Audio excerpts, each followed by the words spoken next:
बताने जा रहा हूँ वो आपके मेंस के लिए भी बहुत काम का है और उसमें से काफ़ी आपके कॉन्सेप्ट भी मे बी शायद क्लियर हो जाएँ अच्छी तरह, ठीक है? अब हम बात करने वाले हैं हैदराबाद के पॉलिटी की। हैदराबाद के पॉलिटी की बात करने वाले हैं। तो यहाँ पर है हैदराबाद, किसकी बात करने वाले हैं हम? यहाँ का जो प्रशासन है, शासन प्रशासन कैसा था? उसके बारे में चर्चा करने वाले हैं। तो इसकी चर्चा हम करेंगे कंपैरिज़न करके, ठीक है? तो कंपैरिज़न हम किस-किस के बीच करेंगे? एक तरफ मैं लिख रहा हूँ मैसूर, क्योंकि जितना कंपैरिज़न करके पढ़ेंगे तो ज़्यादा समझ में आएगा। मैसूर और एक तरफ मैं हैदराबाद लिख रहा हूँ, ठीक है? हैदराबाद। ओके, तो सबसे पहले हम देखते हैं कि जो हमारा एक फ्यूडल सिस्टम होता है, क्या होता है? Feudal system. फ्यूडल सिस्टम क्या होता है? इसको ऊपर लिख रहे हैं, यहाँ पर ऑफ नोट बना रहा हूँ। फ्यूडल सिस्टम क्या होता है? एक मेन राजा होता है। लैंड दी जाती है सर उनको, फर्दर लैंड किराए पे दी जाती है, वो फर्दर उनको किसी और को अपॉइंट कर देते हैं कि उसमें वो उसको लुक आफ्टर करे। जी, यानी कि एक मेन राजा होता है, जैसे मैं यहाँ पर बना रहा हूँ, मेन राजा होता है और राजा क्या करता है, एक मीडिएटर होते हैं। 1 सेकंड गाइस। राजा होता है और उसके मीडिएटर होते हैं। अब ये मीडिएटर जागीरदार भी हो सकते हैं और ज़मींदार भी हो सकते हैं।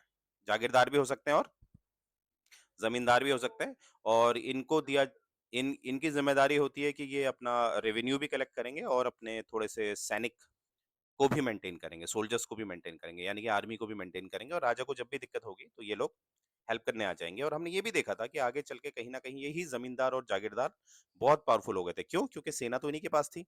इसीलिए राजा को ये बात आगे चल के समझ में आई तो राजा ने क्या करा, अपनी खुद की एक स्टैंडिंग आर्मी बनाना शुरू कर दिया था। ठीक है? तो सबसे पहले हम ये जो फ्यूडलिज्म है, जिसे हम हिंदी में सामंतवाद कहते हैं, उस पे चर्चा करते हैं। तो यहाँ पर क्या था? देखो मैसूर में जब हैदर अली पिक्चर में आया, हैदर अली बोलूँ या टीपू सुल्तान बोलूँ, यहाँ पर लिख लेते हैं। हैदर अली बोलूँ या इनके पुत्र जिनका नाम है टीपू सुल्तान बोलूँ, इन्होंने मीडिएटर को खत्म करना शुरू कर दिया। मीडिएटर को इन्होंने एंड करना शुरू कर दिया। जिसको हम हिस्ट्री में ज़्यादातर आप इस तरह से जानते हैं, इनको हम लिखते हैं लोकल चिफ्सन्स, ठीक है? यानी कि लोकल चिफ्सन्स क्या हो गए? ये हो गए आपके ज़मींदार, जागीरदार इस तरह के लोग। यानी कि क्या हुआ, हैदर अली और टीपू सुल्तान जो थे, वो जानते थे कि जो फ्यूडल सिस्टम है ये हमारे लिए घातक होता है, ये प्रॉब्लम क्रिएट करता है आगे चल के। तो इसीलिए हैदर अली और टीपू ने क्या करा, मीडिएटर्स को एंड करना शुरू किया। और वहीं पर मैं हैदराबाद में आऊँगा, तो हैदराबाद में क्या था, ये जो मीडिएटर हैं, मीडिएटर मतलब जो बीच के लोग हैं, जिन्हें आप जागीरदार, ज़मींदार समझते हैं, जागीरदार, ज़मींदार, इन्हीं को हम शिफचंस भी बोलते हैं। तो ये जागीरदार और ज़मींदार जो हैं, इनको पूरी की पूरी पावर दी किसने? निज़ाम उल मुल्क आसफ ज़हाँ ने। अब यहाँ पर ऐसा क्यों था? क्यों निज़ाम ऑफ हैदराबाद को ये चिंता नहीं थी कि कहीं न कहीं ये जो मीडिएटर हैं, ये आगे चल के पावरफुल हो जाते हैं और हमें नुकसान करेंगे? देखो हैदराबाद का जो निज़ाम था असफ़ ज़ाह, उसकी एक पॉलिसी थी, वो जानता था कि मेरे अंडर जो लोग हैं, अगर मैं उनको खुश रखूँगा, तो वो अपने आप मेरा ध्यान रखेंगे। और यहाँ पर क्या प्रॉब्लम थी, ये लोग भरोसा नहीं करते थे। तो यहाँ पर आपको क्या दिख रहा है? यहाँ पर भरोसा नहीं दिख रहा है और हैदराबाद में क्या दिख रहा है? ट्रस्ट। Confidence, confidence. तो इसको ज़रा फटाफट लिख लीजिए। क्या मैं समझा पाया ये बात आप लोगों को? चलिए,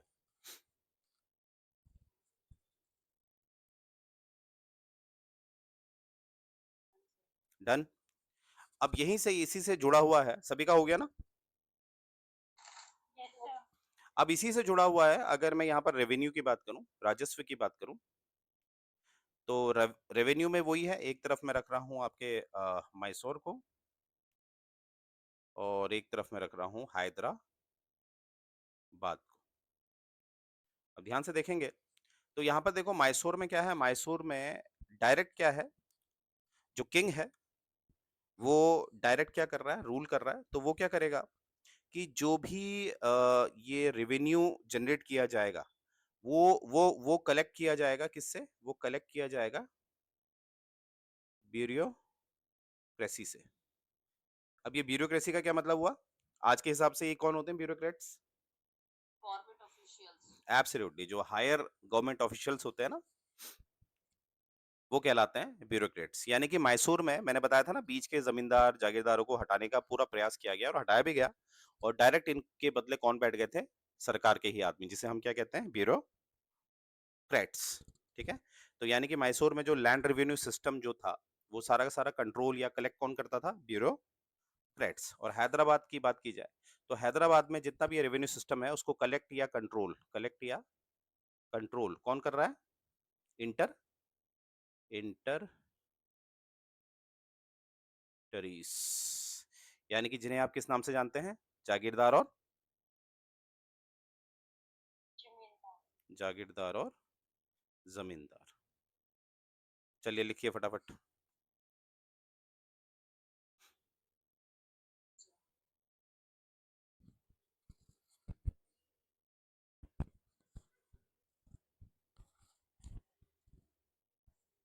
क्लियर? और ध्यान देने वाली बात है, हम इस बात पे चर्चा नहीं कर रहे हैं किसका बेटर है, हम इस बात पे चर्चा नहीं कर रहे हैं, हम बस एक कंपैरिजन कर रहे हैं, जिससे कि हमें समझ में आया कि दोनों का सिस्टम क्या चल रहा है, क्योंकि दोनों ही सिस्टम का अपना पॉजिटिव पॉइंट भी था और नेगेटिव पॉइंट भी था। तो याद रखेंगे, हम चर्चा ये नहीं कर रहे हैं कि किसका बेहतर था। ठीक है, चले आगे देखते हैं एक चीज। अब ये जो कंपैरिजन है, अब कंपैरिजन ज्यादा आगे नहीं बढ़ाऊंगा, अब हम सीधे बात करेंगे हैदराबाद के ही। अब हैदराबाद का जो आपका, इनकी जो, जैसे हमारी होती है ना एक जीडीपी होती है, तो ऐसी हम कहते हैं हैदराबाद की जो जीडीपी है, उसका सबसे ज्यादा ये लोग जीडीपी का सबसे ज्यादा इन्वेस्ट कहाँ करते थे? हैदराबाद में।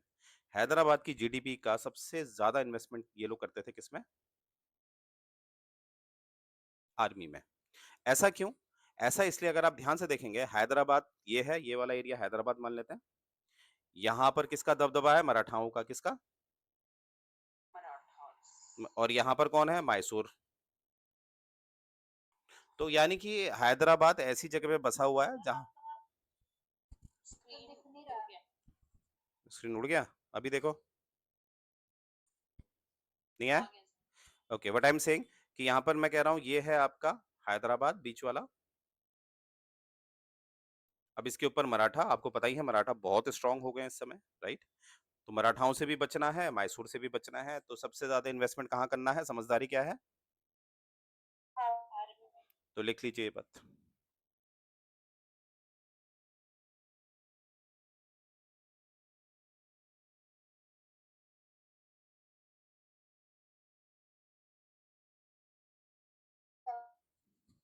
ओके, सभी का हो गया? चलो, अब एक पॉइंट और याद रखना, आर्मी की बात की जाए तो आर्मी में जैसे अलाउद्दीन खिलजी ने जो प्रयास शुरू किया था, आई रिपीट, अलाउद्दीन खिलजी ने, यानी कि अलाउद्दीन खिलजी ने क्या किया था? अपने सोल्जर्स को पेमेंट देना शुरू किया। यानी कि पेमेंट देना किसमें शुरू किया? कैश में। सर वो, हाँ, और वो अनाज भी बड़े सस्ते रेटों पे देता था चीजों को। हाँ, मतलब वो सैलरी नहीं बढ़ाता था ना, और वो इन्फ्लेशन रेट को बहुत नीचे रखता था। तो वही वही वही नीति अपनाई किसने? निजाम ऑफ हैदराबाद ने। तो यहां से क्या सीखे आप? अपने सोल्जर्स को ये क्या देते थे आगे चलकर? कैश। अब आपके मन में प्रश्न हो सकता है कि सर अभी तो आपने कहा कि सर ये फ्यूडलिज्म को सपोर्ट कर रहे थे, तो ये जागीरदार और जो जमींदार हैं, सर ये कैश वाली बात समझ में नहीं आई, क्योंकि अभी मैंने बोला कि ये फ्यूडलिज्म को सपोर्ट करते थे, राइट? तो इसका जो आंसर है वो ये है। देखिए, जो फ्यूडल होते थे इनके, ज्यादातर हैदराबाद के जो फ्यूडल होते थे, जमींदार जागीरदार होते थे, ये कहीं ना कहीं अलॉट किए जाते थे नोबल से। अब कैसे, मैं समझाता हूँ, एक डायग्राम से हम समझेंगे इसे। जैसे ये है आपके निजाम, सबसे ऊपर कौन है? निजाम। अब निजाम की अपनी मंत्री परिषद है, तो मंत्री परिषद मतलब उसमें बैठे हैं नोबल्स। एक नोबल ये हो गया, एक नोबल ये हो गया, इस तरह से अलग अलग नोबल। अब इस नोबल के अंडर कुछ फ्यूडल लॉर्ड्स होंगे, जैसे जमींदार वन, जमींदार टू, वैसे ही इस नोबल के अंदर होंगे जमींदार थ्री, जमींदार फोर, इस तरह से। और ये जमींदारों को नोबल क्या करेगा? निजाम की ट्रेजरी से, अब निजाम ट्रेजरी लिख देता हूं मैं, ठीक है?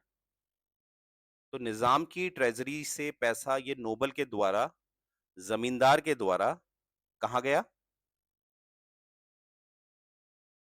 सर जमींदार। क्लियर हुआ सबको? तो इंपॉर्टेंट ये है इस, हाँ, मैंने क्या बोला कि सबसे ऊपर मैंने लिखा है निज़ाम का खजाना, ठीक है? तिजोरी, निज़ाम्स ट्रेज़री। उसके नीचे नोबल्स लिखे हैं। नोबल्स कौन होते थे? मंत्री होते थे जो निज़ाम के डायरेक्ट टच में होते थे और नोबल्स के अंडर अलग-अलग ज़मींदार अलॉट होते थे, ठीक है? जैसे हमारे पहला नोबल के अंडर कौन-सा ज़मींदार है? ज़मींदार 1 और ज़मींदार 2 और ज नोबल 2 के अंडर कौन आता है? ज़मींदार 3 और ज़मींदार 4। इसका ये भी मतलब हुआ कि ज़मींदार 3 को कोई प्रॉब्लम है, तो वो नोबल 1 के पास नहीं जाएगा, क्योंकि उसको कहाँ जाना है? उसको अलॉट कौन किया गया? नोबल 2, ठीक है? तो अब जो ज़मींदार हैं या जो जागीरदार हैं, ये लोग क्या मेंटेन करते थे? आर्मी। क्या मेंटेन करते थे? आर्मी। तो ये आर्मी तक कैश कैसे जा रहा है? निज़ाम की ट्रेजरी से नोबल के थ्रू। नोबल के थ्रू कहाँ जा रहा है? ज़मींदारों पे और ज़मींदारों से कहाँ जा रहा है? आर्मी पे। क्लियर हुआ?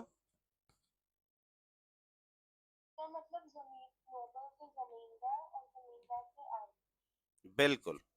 इंपॉर्टेंट ये है, यहाँ पर कीवर्ड ये है आप लोगों के लिए कि जो ज़मींदार्स होते थे, ये अलॉट होते थे नोबल से।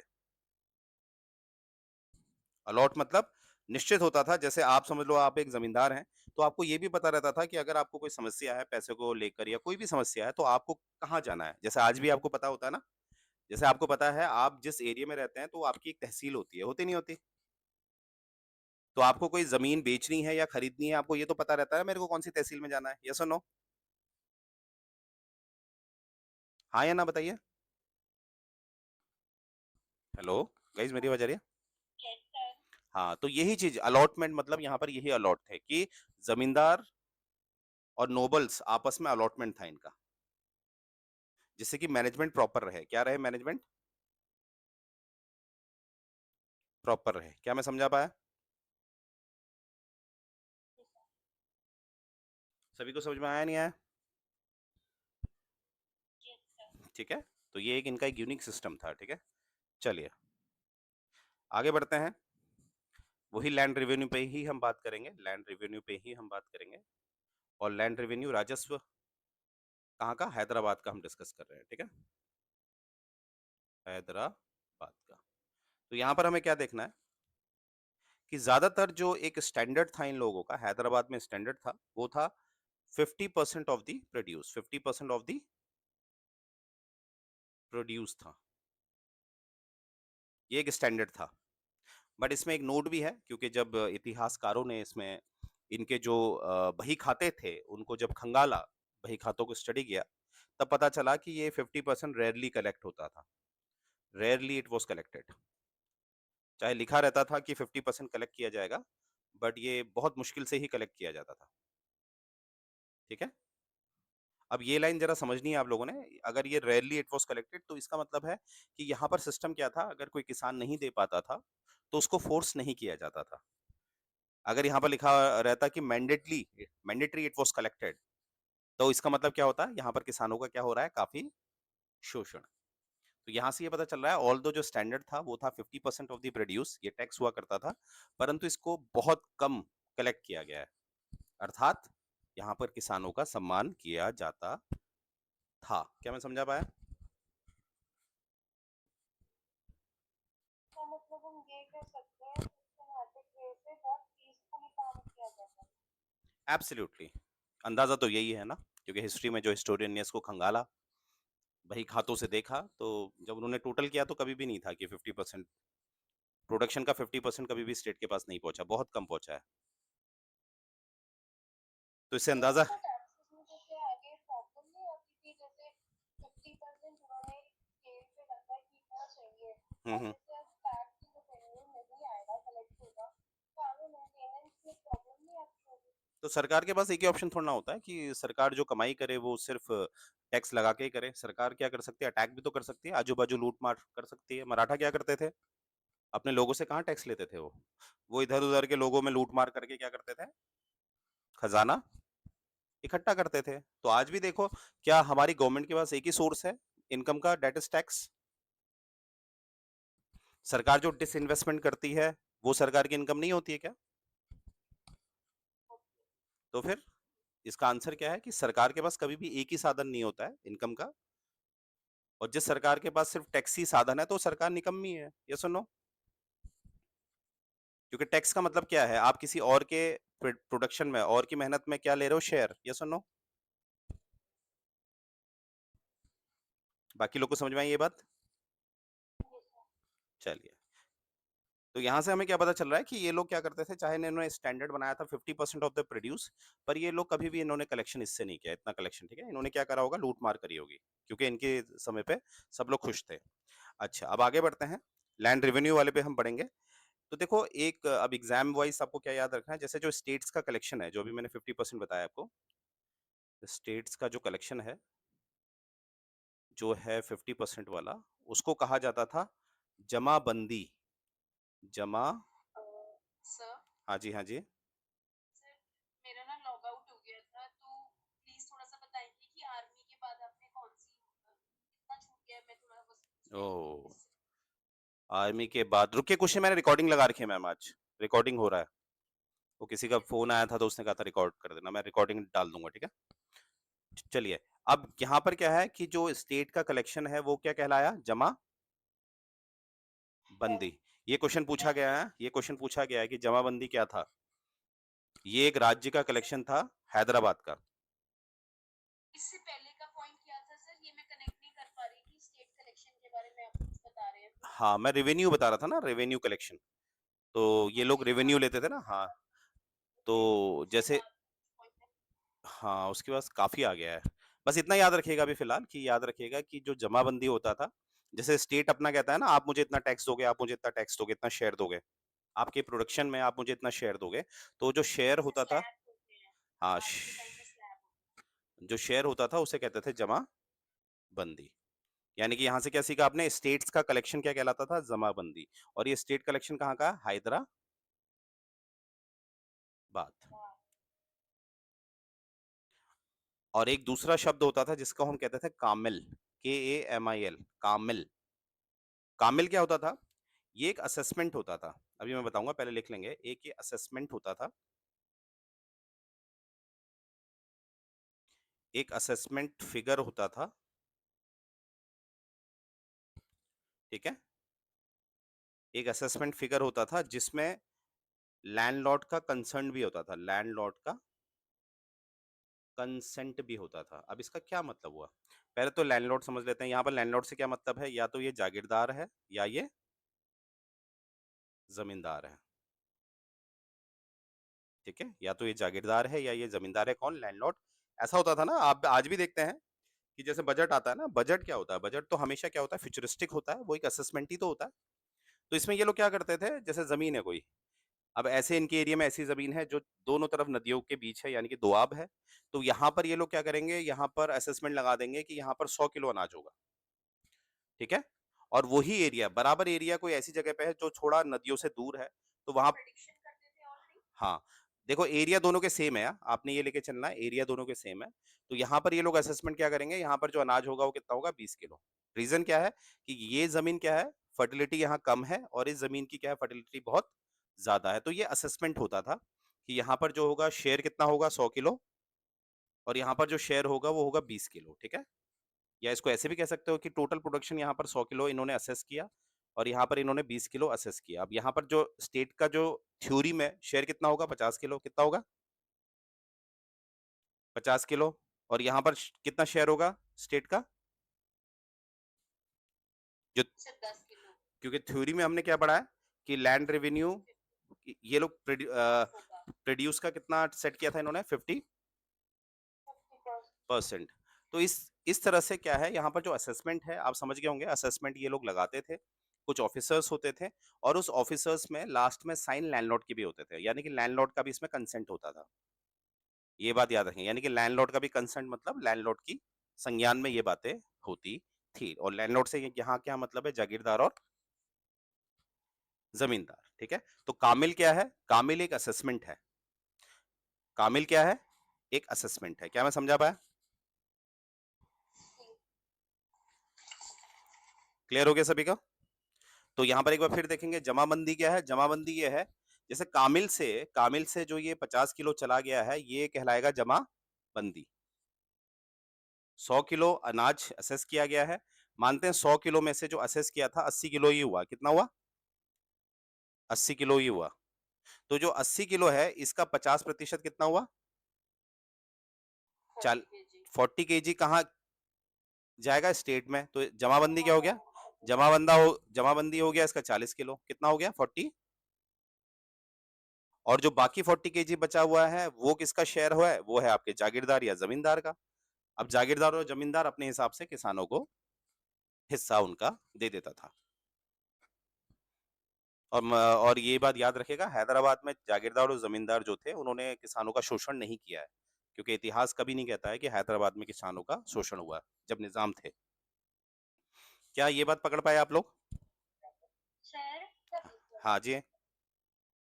सर मुझे ये पूछना था, जैसे कि आपने ये बताया लैंड का भी कि भाई इसका 20 केजी इनका प्रेडिक्शन होता था असेसमेंट का, तो अगर इन केस सर यहाँ पे नहीं हुआ तो वो नहीं लेते थे? ये था ना जमाबंदी का क्या था, देखो जमाबंदी का था 50%। स्टार्टिंग में क्या बताया था मैंने, जमाबंदी क्या होगी? 50% ऑफ। और मैंने ये भी आपको बताया था कि एक नहीं बताया था कि कभी भी बही खाते जब चेक किए गए तो कभी भी ये पहुंचा ही नहीं, रेयरली पहुंचा। रेयरली पहुंचे का मतलब कभी बहुत कम बार पहुंचा है, यानी कि कभी यहाँ पर सूखा पड़ता होगा तो इनको माफ कर दिया जाता होगा। क्या कर दिया जाता होगा? हाँ। याद करो पहला स्टेटमेंट मेरा, याद आ रहा? हाँ जी सर, माफ क्यों करते थे सर वो? अगर मैम प्रोडक्शन ही नहीं हुआ, अगर कोई ऐसा ईयर है जो एलनीनो है, एलनीनो में क्या होता है? सर सूखा पड़ जाता है, तो फिर सूखा पड़ ड्राई गया तो, होता है। सूखा पड़ गया तो फिर कहाँ से देंगे वो? दैट मीन्स इनकी जो स्ट्रैटेजीज थी, जो भी पॉलिसीज थी फार्मर्स के लिए, वो काफी सॉफ्ट थी, इतनी लीनियंट होती थी, स्ट्रिक्ट नहीं होती थी। बिल्कुल। अब इतनी मैं डेप्थ कैसे बता पा रहा हूँ आपको, ठीक है, मतलब आपको ऐसा लग रहा होगा ना मैं इतना डेप्थ कैसे बता पा रहा हूँ, क्योंकि बुक में क्या लिखा है वो मैं आपके सामने ला रहा हूँ। बुक में लिखा है जमा बंदी इज ऑलवेज लोअर देन कामिल। इसका क्या मतलब हुआ? सर जो टोटल जमाबंदी है वो कामिल, जैसे कमल। अब मैंने आपको याद करिए, मैंने जमाबंदी, हाँ जी, मैंने आपको जमाबंदी बट पढ़ा दी है, कामिल पढ़ा दिया है। जमाबंदी क्या होती है? स्टेट्स का शेयर। और कामिल क्या होता है? जो वो लोग कलेक्शन करते हैं, ठीक है, असेसमेंट करके, ठीक है। तो क्या है अब आपको पता है थ्योरी क्या कहती है, जमाबंदी कितनी होनी चाहिए? ज्यादा होनी चाहिए 50%। तो 50% का मतलब क्या हुआ? 50-50%। बचा हुआ कितना होगा? ये होना चाहिए ना, पर ऊपर स्टेटमेंट क्या लिखा है देखो, वो कम होती थी। यानी कि जमाबंदी कम हो, क्योंकि क्या होता होगा कि किसान उतना नहीं कर पाते होंगे इस तरह से ना, तो वो लोग जमाबंदी को कम कर देते होंगे। चलो कोई नहीं, स्टेट को इतना ही शेयर दो, कोई दिक्कत नहीं, हम कहीं और से अरेंज कर लेंगे। आप समझ में आई आपको ये बात? तो ये लाइन क्या है? जमाबंदी इज ऑलवेज लोअर देन कामिल। कामिल, ठीक है। और यहाँ पर एक लाइन और लिखी रहती है बुक में कि जो इसको मैं एक फॉर्मूले में लिख रहा हूँ, जमींदार का जो शेयर होता था, जमींदार का जो शेयर होता था वो होता था जमाबंदी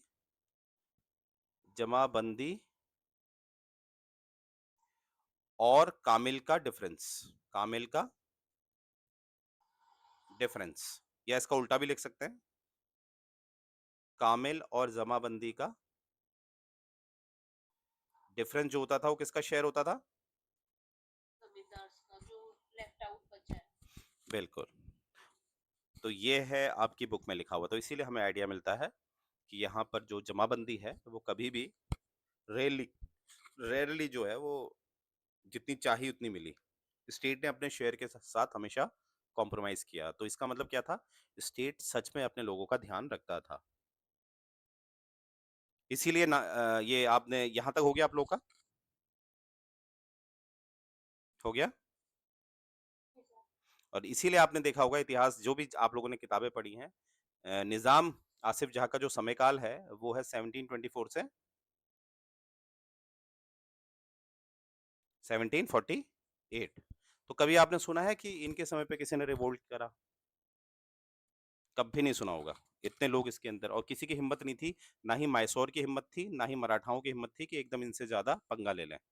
इनकी जब डेथ होती है, डेथ कब होती है? 74 में, 1748। तो आपको पता है ना, यही कहीं ना कहीं नींव बनता है सेकंड कर्नाटिक वॉर का। इनके बाद ही माहौल खराब हुआ था, फिर उसमें आपको पता ही है, मुजफ्फर जंग और नसीर जंग आपस में लड़े थे। पर जब तक आसफ जहां थे, आपको पता ही है, काफी स्ट्रांग रहा। तो यहां तक क्लियर है आप लोग को? Yes sir.